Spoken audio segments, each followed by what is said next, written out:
Paf! Ça fait des chocs à pic. J'arrête. Je vous laisse admirer un peu leur première campagne et on attaque juste après.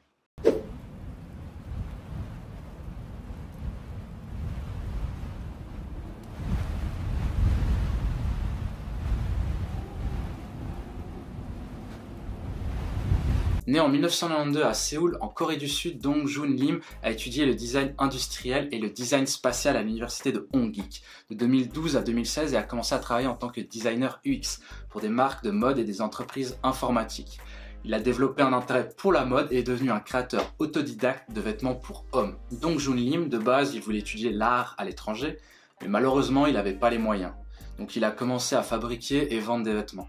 Et en 2018, avec Soo Kyu-jeong, il crée PAF. Ils sont principalement au milieu et ça c'est le reste de l'équipe. Ce qui l'a poussé à aller aussi loin, c'est le nom d'une émission coréenne qu'il n'a jamais vue.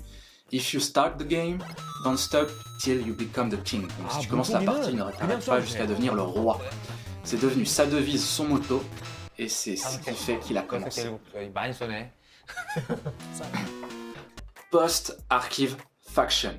T'es prêt pour la signification? C'est de créer les archives du futur, c'est de créer des pièces d'archives pour 2030.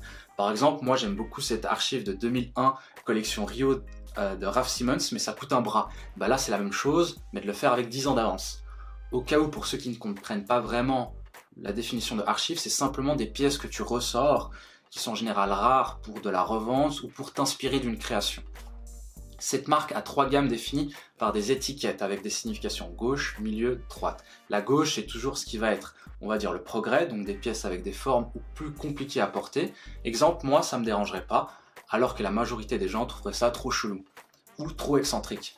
Milieu, c'est plus des pièces normales, on va dire une tendance qui passe mieux, alors que la droite, je pense que vous avez compris, ce serait des pièces conservateurs, des pièces faciles à porter, très basiques. C'est un peu l'équivalent des partis politiques. Sauf que le but c'est de commencer à gauche et au fur et à mesure que la marque se développe, c'est d'aller faire passer ce qui est à gauche à la droite. Donc rendre la gamme difficile à porter en quelque chose de commun. Pour faire en sorte de toujours être plus créatif et revenir à la définition de archive, s'inspirer de ce qu'ils ont créé eux-mêmes. Chaque collection se nomme par un chiffre de 1 à 5 pour le moment, car chaque chiffre plein représente une année, avec parfois des patchs comme 3.1. Mais c'est avec la collection numéro 4 qu'ils ont décidé de faire une mise à jour et une mise à niveau de leurs archives. En 2021, il a fait partie des semi-finalistes pour le concours LVMH Prize, ce qui à mon sens a donné de la visibilité à la marque et je me demande même si c'est pas eux qui ont lancé la mode du tapis roulant. Niveau collaboration, on a Fila,